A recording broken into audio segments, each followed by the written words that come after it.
তোরা দেখে যা আমিনা মায়ের কোলে, তোরা দেখে যা আমিনা মায়ের কোলে, মধু পূর্ণিমারি সেথা চাঁদ দোলে, যেন উষার খোলে রাঙা রবি দুলে, তোরা দেখে যা আমিনা মায়ের কোলে, তোরা দেখে যা আমিনা মায়ের কোলে।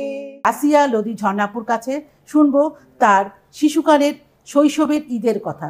শৈশবে উনি কিভাবে ঈদ কেটেছে, কিভাবে সে খুনটুসি করেছে, তার কিছু কথা তার মুখ থেকে আমরা শুনতে চাচ্ছি।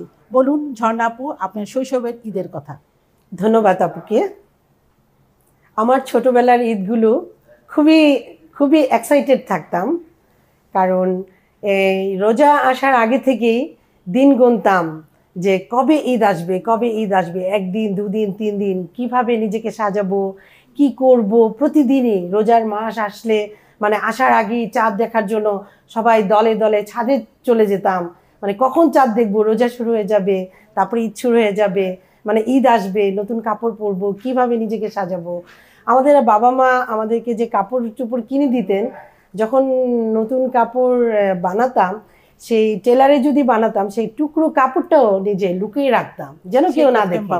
আর যদি কেউ দেখে ফেলতো তাহলে তো কান্নায় অধীর হয়ে যেতাম। আমরাও আগে আসলে আমাদের ঈদের মজাটা তখনই ছিল, আমরা ঈদে একটা কাপড় পেতাম। এখন তো অনেক 5টা 10টা এরকম করে নেয় এক একজনে। আগে সেই একটা কাপড়ের সাথে যে উপভোগ্য ঈদটা, সেই ঈদটা কিন্তু খুবই আনন্দের ছিল। সেই একটা কাপড়কেই অনেকে দেখা যায়, অনেকে সামর্থ্য ছিল না যে একটা কাপড় সে ঈদের সময় নিবে, সে দেখা যায় পুরনো কাপড়টাকে ইস্ত্রি করে ধুয়ে সুন্দর করে রেখে দিত ঈদের জন্য। আর যারা নতুন কাপড় নিত, একটা কাপড়, যে আপা যেটা বললো যে ঈদের টুকরাটাও, কাপড়ের যে টুকরাটা সেটাও লুকিয়ে রাখতাম আমরা, যে ঈদের আগে আমরা আমাদের এই কাপড়টা কাউকে দেখাবো না, আমরা শুধু ঈদের দিনই তাকে দেখাবো, এমনভাবে লুকাতাম। এটা আসলে আমারও মনে পড়ে যায়।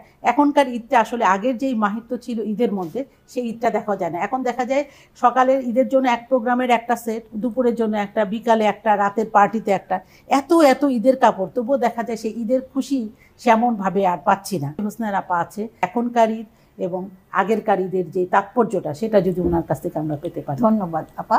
তখনকার ঈদটা ছিল, তখন যুগের কথাই বলি, আপনার 40 থেকে 80 পর্যন্ত মানুষের আভ্যন্তরীণ জগতে যে মানসিকতা ছিল, যে সকলের প্রতি যে সহমর্মিতা, সহধর্মিতা, যে ও পেল না আমি খাচ্ছি, ও পেল না আমি পড়ছি, এই যে যে কষ্ট, ওই কষ্ট অনুভব, ওটাই হলো ধর্ম।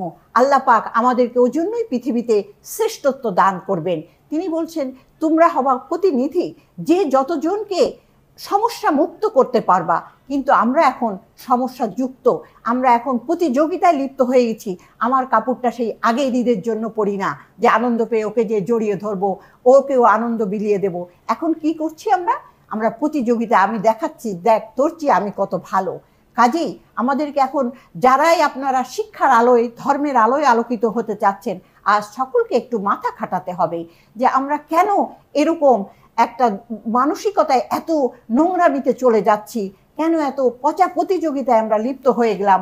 অথচ যদি আমরা হাজারো পদে আমাদের পৃথিবীর সমস্যা সমাধান করতে পারি, আমরা যদি মনে করি যে 40টা ঘরের একজন থেকে প্রতিনিধি, আবার 40 ঘরের, যে ওই ঘরের সকল মানুষগুলো কেমন আছে, চলো তাদের সমস্যাগুলো জেনে বুঝে পরস্পরের প্রতি সমস্যা মিটাতে এগিয়ে আসি। এটাই হলো আমাদের ইসলাম। ইসলাম কেন সর্বশ্রেষ্ঠ ধর্ম? আমাদের নবীর সেই বুড়ির গল্পটাও যদি আমরা শুধুমাত্র শিখি, যে বুড়ি বারবার কাটা দিতেন, রসুল কিন্তু কোনোদিন প্রতিশোধ নিতে যাননি, তিনি বরং প্রতিরোধ গড়ে তুলেছেন। কাজেই এক্ষেত্রে আমি স্বল্প পরিসরে আজ বলবো যে সত্যি আমি পৃথিবীতে আপনাদের সহযোগিতায়, সমগ্র বিশ্ববাসীর সহযোগিতায় ঈদের বন্যা বয়ে দিতে পারবো, কারণ আমার বাণী হলো পৃথিবী বাসস্থান, কবরস্থান নয়। আমি আরো দৃঢ়চিত্তে বলতে চাই, আর নয় কবর, নিজে নিন এবং অন্যকে দিন, দেহে জীবন লাভের খবর। প্রত্যেকে মনুষ্যত্ব অর্জন করুন, হন মান হুশ, আর ননসেন্স বা অমানুষ হওয়ার প্রয়োজন নাই। অপদার্থ হওয়া একেবারেই আমরা বিলীন করে দিতে চাই। আমি আবার চলে যাচ্ছি আমার আরেক বন্ধুর কাছে, গানেশে আসিয়া লোদি আপুর কাছে, জানতে চাচ্ছি এখনকার ঈদ আপনার দৃষ্টিভঙ্গিতে কেমন মনে হচ্ছে, সেই বিষয়ে আপনি বলুন। ধন্যবাদ আপু আপনাকে। আমাদের ছোটবেলার ঈদের সাথে এখনের ঈদের অনেক মানে পার্থক্য অনেক। যেটা আমরা ছোটবেলা করেছি অন্যরকম একটা ঈদ, সকাল হলেই গোসল করতাম নতুন সাবান দিয়ে, কসকো সাবান। তখন কসকো সাবানটা খুব ইয়ে ছিল, প্রসিদ্ধ ইয়ে ছিল, হ্যাঁ নাম করা ছিল। তা আমাদের বাবা মা ঈদের জন্য সাবান, তারপর শ্যাম্পু এটাও নতুন থাকতো, যেটা এখন আমাদের সকলেরই মানে ওয়াশরুমে থাকে। এটা কিন্তু আমরা নতুন করে কিনতে চাই না, যেটা কাপড় চোপড় জুতো এগুলো কিনি, কিন্তু এই জিনিসটার দিকে আমরা খেয়াল করি না। কিন্তু সেই আগে আমরা সাবানটাও শ্যাম্পুটাও কিন্তু নতুন কিনতাম। না, আপনি এখনকার ঈদের কথা বলেন, আগেরটা তো বলা হয়েছে, এখন বলেন যে আপনারা কিভাবে আমাদের ঈদটাকে আপনি দেখবেন এই দৃষ্টিভঙ্গিতে। আপনি তো ঈদ উদযাপন করছেন, আজকে আপনি ঈদে আসছেন, আমরাও ঈদে আসছি। এখন আমরা ঈদটাকে আমরা কিভাবে দেখি, সমাজে কি অবস্থায়, আপনি যদি সেটা বলেন আর কি। বর্তমান সমাজে ঈদটা হচ্ছে সকালে উঠে আমরা জামা পরছি, কাপড় পরছি, সকালে আপার হোসনের আপার কথাতেই বলি যে ঝর্ণাপা যেটা বলছেন যে আমরা আসলে ঈদটাকে দেখছি এখন বেশিরভাগ ঈদটা শো অফ, মানে দেখানোর ঈদ হয়ে গেছে, যে কে কয়টা প্রতিযোগিতা। ও আজকে 2টা কাপড় কিনেছে, আমার 2টা না, আমার 4টার দরকার, একজন ও 4টা কিনেছে, আমার 8টার দরকার। ঈদটা যেন এরকম, আসলে আদৌ একটা ঈদের জন্য একটা কাপড়ই দরকার, যেটা অতীতে আমরা দেখেছি একটা কাপড় দিয়ে আমরা ঈদ করেছি, কিন্তু এখন কাপড়ের আতিহ্য বেড়ে গেছে, কিন্তু ঈদের যে মহত্বটা এটা কিন্তু চলে গেছে। এখন আমরা ঈদের সালামি আগে আমরা 5 টাকা পেলেই যথেষ্ট, এখন আপনারা 500 টাকা কেন 5000 টাকা দিলেও মনে হয় মন খুশি হয়, মন ভরছে না। এখনকার ঈদ হচ্ছে ঠিকই, মন ভরছে না মানুষের। এই যে জিনিসটা চাওয়ার যে চাহিদাটা বেড়ে যাচ্ছে, এটা আসলে ঈদের মাহাত্ম্য মনে করে না। এই ক্ষেত্রে আমি আবার যাব হোসনার আপার কাছে, আপনার কাছে কি মনে হয় যে এখনকার ঈদের যে চাহিদাটা বেড়ে যাচ্ছে, আসলে মনের যে খুশি, মনের যে খোরাক, যেটা ঈদ আমাদেরকে মাহাত্ম্য দিচ্ছে, আমাদের হুজুর পাক সাল্লাল্লাহু আলাইহি সাল্লাম ঈদের কথা যেভাবে বলছেন, ঈদটাকে আমরা উৎসবে নিয়ে আসছি, এই উৎসবটাকে যে কিভাবে আমরা করছি, আমরা হচ্ছে কি জাহেরি আর বাতেনি, আমরা জাহেরি ঈদে চলে এসেছি এবং পৃথিবী কিন্তু একটি বৌদ্ধিক জগতে বলয়ে প্রবেশ করে যাচ্ছে, ওইটা উপলব্ধি করতে চাচ্ছে না। মানুষ মনে করছে অ্যাজ ইউ লাইক বেস্ট, আমার যা মনে হচ্ছিল আমি তাই করলাম। কিন্তু আল্লাহ পাক হযরত মুহাম্মদ সাল্লাল্লাহু আলাইহি ওয়াসাল্লাম মারফতে যে কোরআন এনেছিলেন, সেখানে যে সমতার কথা বলে হয়েছে, সেই জায়গাটা অনেকাংশেই শরিয়া ভিত্তিক ধর্মকে নিয়ে নিছে। কাপড় চোপড়, রোজা, নামাজ, হজ, জাকাত, এগুলোকে আমরা যদি শুধু জাকাতটাও সঠিকভাবে এবং নিজেকে যদি ওরকম পরিশুদ্ধ রেখে করি, তাহলে সত্যি সত্যি ঈদ হবেই হবে ইনশাআল্লাহ। তো এখনো হচ্ছে না, অনেক পিছনে চলে গেছে, কিন্তু বহু মানুষের ভিতরেই যোগান আর সাপ্লাই দিয়েই কিন্তু পৃথিবীর সৃষ্টি হয়। এখন কিন্তু ভিতরে ভিতরে মানুষের তাগিদ এসেছে, তবে নেতৃত্বের অভাব। তো আল্লাহ যেন আমাদেরকে সেই নেতৃত্ব নসিব করেন, উইথ যোগ্যতা, আমরা যেন ভিতরে আল্লাহকে ধারণ করতে পারি, রসুলকে ধারণ করতে পারি, যার বদৌলতে পৃথিবীর সমস্ত কুসংস্কার মুছে সুসংস্কারাচ্ছন্ন আলোকিত পৃথিবী সকলের জন্য উপহার দিতে পারি। এই ঈদে এই বার্তা হোক সকলের উপহার। ধন্যবাদ। আমাকে যেমন আমি বলি, ছেলেবেলায় আমরা একটা আম কেটে 5 জন মিলে খেতাম, এখন একটা আম একজনই খেতে চায়। সমাজটা সেভাবে হয়ে গেছে। ঈদের মাহাত্ম্য আমরা সবাইকে একসাথে খাবো, সবাইকে একসাথে নিয়ে চলবো। সমতা, ঈদ মানে সমতা, ঈদ মানে আনন্দ। সমতা যদি ভালো হয়, সমতাটা যদি আপনার আশেপাশে ধনী গরিব যারা আছে তাদেরকে যদি ঈদের আনন্দটা আপনার উপভোগ করার জন্য তাদেরকে নিয়ে যদি শরিক হয়ে আপনি ঈদটা করেন, তাহলে ঈদের আনন্দটা আপনি উপভোগ করতে পারবেন। আসুন আমরা ঈদের আনন্দ উপভোগ করি সবাইকে নিয়ে। আমার আশেপাশে যারা গরিব দুঃখী আছেন, এই নিরপেক্ষ সংলাপের মাধ্যমে আহ্বান জানাবো, আপনাদের যারা কষ্ট করে এই অনুষ্ঠান দেখছেন তাদেরকেও বলবো, আমরা আসুন আপনার আশেপাশে, আমাদের আশেপাশে যারা আছে তাদেরকে নিয়ে আমরা এই ঈদের আনন্দ উপভোগ করি। যেই ছেলেটা রাস্তার পাশে দাঁড়িয়ে আছে, তার কোনো কাপড় নাই, আমরা তাকে জিজ্ঞেস করি তার কি দরকার, তাকে একটা নতুন কাপড় দিই। এটাই হলো আনন্দ। আনন্দটা আসে ভিতর থেকে, এই আনন্দটা আমরা ভাগাভাগি করে নেই।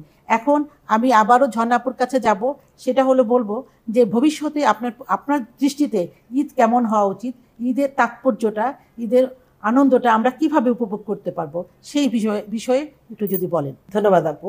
আপু বললেন যে ঈদ মানে আনন্দ। আমরা যদি সবার দুঃখ কষ্ট সবটাকে যদি আমরা নিজের মতো করে নিতে পারি, আপন করে নিতে পারি, তাহলেই মনে হয় যে আমাদের ঈদের আনন্দটা পরিপূর্ণতা পাওয়া যাবে।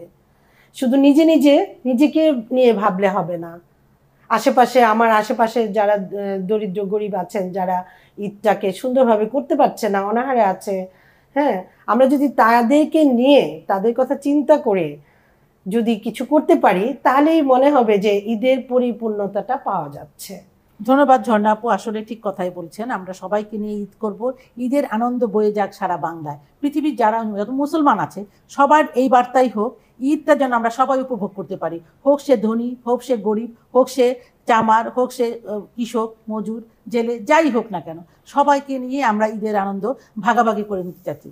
এই আলোকে আমি আরেকটা কথা বলবো। আমরা জানি আমাদের দেশ অনেক আধুনিক হচ্ছে, বিশ্ব আধুনিক যুগে ভেসে যাচ্ছে, কিন্তু এর মধ্যে আমরা দেখি অনাচার, দুরাচার হয়ে যাচ্ছে, যুদ্ধ বিগ্রহ, ফিলিস্তিনের যুদ্ধ দেখছি, আমরা দেখে আহত হচ্ছি। কিন্তু এই ক্ষেত্রে আমাদের আসলে করণীয় কিছু আছে, হয়তো সম্মুখে যেতে পারবো না, কিন্তু আমাদের একটা বাণী দিয়ে, আমাদের একটা বক্তব্য দিয়ে আমরা চাই না যে আমাদের ভিতরে যে এটা কষ্ট হচ্ছে সেই আওয়াজটা আমরা তুলতে পারি। সেই আলোকে আমি আবার হোসনার আপার কাছে যাব। এই ব্যাপারে আপনি কি বলেন? ঈদ তো আমাদের যুদ্ধ শেখায় না, ঈদ হলো সমতা, মৈত্রী শেখায়। আপনি কি বলেন সেই কথা আপনার কাছ থেকে ধন্যবাদ জানতে আপা। চাচ্ছি। আমাদের এখন নিরপেক্ষ দৃষ্টিভঙ্গিতে ঈদের আনন্দের বিষয়টি, বার্তাগুলি সকল জায়গায় পৌঁছে দিতে হবে। আমাদেরকে রাষ্ট্রীয়ভাবে শিক্ষা দিয়ে, শিক্ষার আলো দিয়ে, ঈদের মাহাত্ম্য দিয়ে আমাদেরকে রাষ্ট্র পরিচালনার দায়িত্বে যিনি বা যেই বসুক না কেন, আপা যে সুন্দর করে বললেন যে সব আমারই লাগবে, এই যে একটা ভুল ধারণা, এইটাই খুঁতে খুঁতে মরে মানুষের নৈতিক যে মূল্যবোধ সেটাকে ধ্বংস করে এবং সকলের অস্থি মজ্জায় ওই জিনিসটা ভোগের যে বিলাসিতার যে আকাঙ্ক্ষা, এইটা মানুষকে এমন কলুষিত করে ফেলছে, সে তার মনুষ্যবোধ থেকে পশুবৃত্তিতে এমনভাবে পৌঁছে গেছে, যার জন্য বিশ্বে যুদ্ধ। আমাদেরকে আজকে নারীদেরকে বিশেষ করে, কারণ নারীরা মায়ের জাত, তাদের সন্তানরা একটা ছেলেকে 30 বছর 35 বছর বানাতে অনেক কষ্ট একটি মায়ের, সেই মায়ের সন্তানকে একটি বন্দুক দিয়ে বলতেছে তোমার চাকরি থাকবে না, তুমি যদি যুদ্ধে না যাও। এই যে ভুল ধারণা, এই ভুল ধারণা থেকে আমাদেরকে আজকে ফিরিয়ে আনার জন্য সমগ্র বিশ্বের যেসব নারীরা সামান্যতম চিন্তা করেন, সকলের জন্য একটি প্ল্যাটফর্ম আজকে অনিবার্য এবং অনিবার্য। আল্লাহ যেন আমাদেরকে অনতিবিলম্বে এই ঈদ, এই আনন্দ, অথচ আমাদের মনে কিন্তু অজস্র ব্যথা, আমরা যে ব্যথায় কাতরাচ্ছি কিন্তু প্রকাশ করতে পারতেছি না, আল্লাহ যেন আমাদের প্রকাশ করার সেই সুযোগ করে দেন এবং সমস্ত সন্তানদেরকে যেন আমরা দুধে ভাতে, কি নারী কি পুরুষ এটা লিঙ্গে বা বাকযন্ত্রে বা কথায় বা চিন্তাধারায়, আনন্দে, উপভোগে, এখানে সকলের সমান অধিকার, বিশ্ব সকলের, বাট প্রতিটি ব্যক্তি যে তার নৈতিক দায়িত্ব পালন করবে, আমরা যেন সেই সুশিক্ষায় যেন সকল সন্তানদেরকে শিক্ষিত করতে পারি। ধন্যবাদ আপাকে।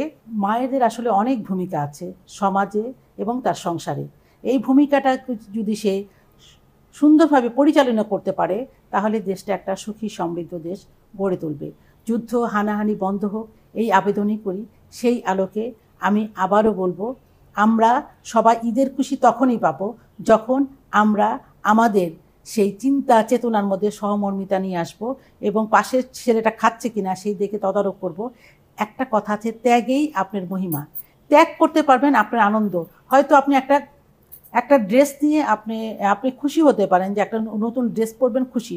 আরেকটা ড্রেস যদি আপনি একজন গরিব দুঃখীকে বিলিয়ে দেন, আপনি একটা টাকা দিয়ে যদি তাকে একটা নতুন ড্রেস কিনে দেন, সে পরে যে তৃপ্তির হাসিটা হাসবে, সেই হাসিটা কিন্তু আপনার ভিতরটাও আপনার হাসবে এবং তখনই সেই ঈদের সার্থকতা হবে আপনার।